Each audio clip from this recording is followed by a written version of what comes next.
Hi hello అందరికీ welcome back to my channel. ఈరోజైతే sweet potato భక్ష్యాలు చూసేద్దాం. సో వీడియో లాస్ట్ వరకు చూసి ఎలా ఉందో కామెంట్ చేసి చెప్పండి. ఓకేనా? ఫస్ట్ స్వీట్ పొటాటో తీసుకోవాలి. దాన్ని చిలగడుతుంటారు కదా, సో దాన్ని మేము కందగడ్డ అంటాం. దాన్ని తీసుకొని ఒక 1 అవర్ పాటు వాటర్లో నానబెట్టాలి. దానికి ఉన్న మట్టి మొత్తం పోతుంది. సో తర్వాత మనం వాటర్లో కడిగేసి మంచిగా మట్టి అంతా క్లీన్ అయిపోయాక వాటర్లో వేసి ఉడకబెట్టాలండి. మీరు ఒక 5-10 మినిట్స్ అట్లా ఉడకబెట్టాలి. అది మెత్తగా స్మాష్ అయ్యేలా ఉడకబెట్టాలి. ఆఫ్టర్ మనం ఏం చేయాలి, అది ఉడికేలోపు మనం ఇక్కడ పిండి ప్రిపేర్ చేసుకోవాలి. సేమ్ మన చపాతీ పిండిలా ప్రిపేర్ చేసుకోవాలి. 1/2 kg గోధుమ పిండి తీసుకొని మనం కొంచెం సాల్ట్, కొంచెం పసుపు, కొంచెం ఆయిల్ కలుపుకొని మనం ఇక్కడ గోధుమ పిండి అయినా పర్లేదు, మైదా పిండి అయినా పర్లేదు. కానీ పిల్లలు ఉన్న వాళ్ళైతే గోధుమ పిండి యూజ్ చేస్తే బెటర్ హెల్త్ పరంగా. మైదా పిండి అంత మంచిది కాదు కదా పిల్లలకి. సో ఇక్కడ నేను గోధుమ పిండి తీసుకున్నా అండి. మనం చేసే దాన్ని బట్టి మనం పిండి అనేది ప్రిపేర్ చేసుకోవాలి. అయితే పిండిని మంచిగా మెత్తుకొని పెట్టుకున్నాను. మనం ఇప్పుడు బౌల్స్లో చేసుకోవాలి. చపాతీ ప్రిపేర్ చేయడానికి కొంచెం కొంచెం పిండిని తీసుకుంటూ మనం బౌల్స్ని అయితే ప్రిపేర్ చేసుకోవాలి. మనం కొద్దిగా పిండిని పక్కకు పెట్టాలి. మనం పక్కన పెట్టుకుంటే కొంచెం మెత్తగా అవుతుంది. సో తర్వాత మనం చిలగడ దుంపను తీసుకొని దాన్ని ఒక ప్లేట్లో తీసుకోవాలి. పొట్టు మొత్తం బయట లేయర్ మొత్తం తీసేయాలి. తీసేసి ఒక వెడల్పాటి గిన్నెలో వేసుకోవాలి. ఎందుకంటే మనం స్మాష్ చేసుకోవాలి కదా దాన్ని, అలానే వేయకూడదు కదా. సో మనం దీంట్లో నేను 1/2 kg బెల్లం తీసుకున్నా.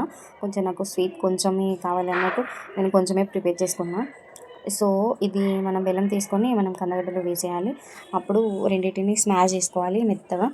స్మాష్ చేసుకున్న తర్వాత మనకు మెత్తగా ఎట్లా అంటే పూర్ణంలా రెడీ అవుతుంది. అప్పుడు దాన్ని తీసుకొని మనం మెత్తగా చేతిలోకి తీసుకొని బౌల్స్లో ప్రిపేర్ చేసుకోవాలి. ఎందుకంటే చపాతీలు పెట్టడానికి ఇలా మంచిగా మెత్తగా చేసుకోవాలి. బౌల్స్లో చేసుకోవాలి. చేసుకున్న తర్వాతకి మనం ముందుగా ప్రిపేర్ చేసుకున్న చపాతీ ఉంటుంది కదా.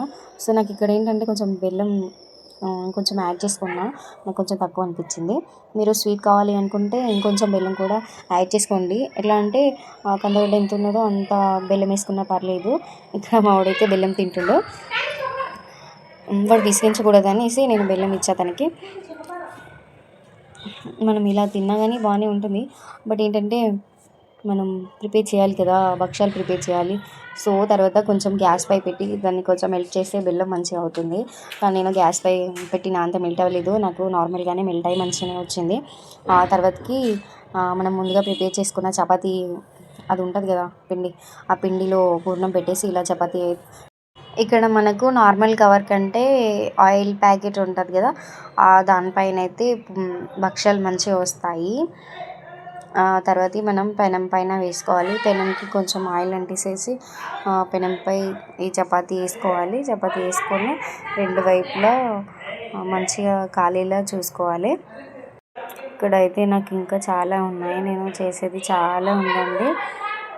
నేను ఇలా ఒక్కదాన్నే చేసుకుంటున్నా. సో వీడియోస్ తీయడానికి కొంచెం ప్రాబ్లం అవుతుంది. ఫర్ ద ఫస్ట్ టైం అండి నేను అది చేయడం. మీరు కూడా ఫస్ట్ టైం ఎవరైనా చేసేవాళ్ళు అయితే మంచిగా వీడియో చూసి ట్రై చేయండి. డెఫినెట్లీ బాగా వస్తాయండి. నేను ఫస్ట్ టైం చేసినా కానీ బాగానే వచ్చాయి. ఇలా వీడియోలో చూస్తూ చేసుకోండి, ఓకేనా? ప్రాసెస్ బాగాలేదు, వీడియో క్వాలిటీ రాలేదు అనేసి అలా ఏం అనుకోవద్దు. నేను ప్రిపేర్ చేసింది అయితే 100లో ఒక 90% అయితే కరెక్టే అనుకుంటున్నా. సో నా దగ్గర వీడియో స్టాండ్ లేదు. సో నాకు వీడియో తీయడానికి, ఇవి ప్రిపేర్ చేయడానికి కొంచెం ఇబ్బంది అవుతుంది, అడ్జస్ట్ చేసుకోండి. ఇక్కడైతే 5-6 చపాతీస్ అయితే చేశాను. సో నేను చేసిన భక్ష్యాలు ఇవేనండి. అంటే చాలా చేశాను. నేను చిన్న చిన్నగా చేశాను కదా, సో అలా చాలా అనిపిస్తున్నాయి. పెద్దగా ప్లేట్ అంతా చపాతీలా చేసే ఒక 2-3 అట్లనే అవేమో. నేను చాలా చిన్న కాకుండా చాలా పెద్ద కాకుండా నార్మల్ సైజులో చేసా. కొందరు చేస్తారు కదా ప్లేట్ అంతా చేస్తారు చపాతీలా. నాకు అలా చేయడానికి రాదు. సో నేనైతే ఇలా ప్రిపేర్ చేశాను. నాకైతే బాగానే వచ్చాయి. టేస్ట్ కూడా ఫస్ట్ టైం చేసినా కానీ ఎంతో ఎక్స్పీరియన్స్ ఉన్నట్టు బాగా వచ్చాయి. మీరు ట్రై చేసి ఎలా ఉందో కామెంట్ చేసి తప్పకుండా చెప్పండి. ఓకేనా?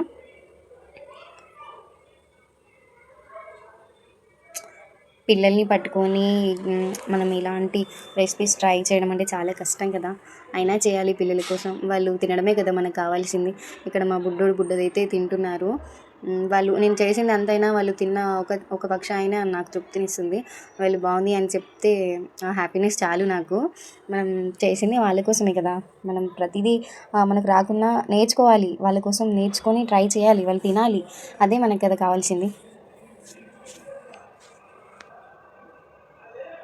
కొంచెం చూసి దిష్టి పెట్టకండి. అసలుకి ఎవడు బక్కగా అయిపోతున్నాడు ఏమనుకోకండి. తింటుంటే వీడియో పెడుతున్నా కదా, సో ఏమనుకోకండి. మంచిగా బ్లెస్ చేయండి మా పిల్లల్ని. మంచిగా ఉండాలి వాళ్ళు.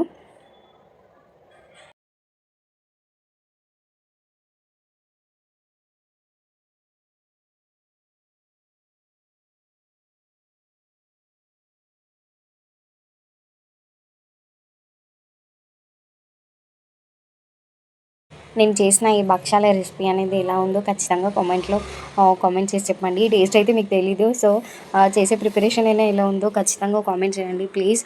నేను చాలా కష్టపడి చేశాను. ఓకేనా? అంతేనండి. బాయ్. Thanks for watching. లాస్ట్లో కామెంట్ అయితే చేయండి ప్లీజ్. కూడా పాజిటివ్ కామెంట్స్ చేయండి ప్లీజ్. నెగిటివ్ కామెంట్స్ అవాయిడ్ చేయండి. ఓకేనా?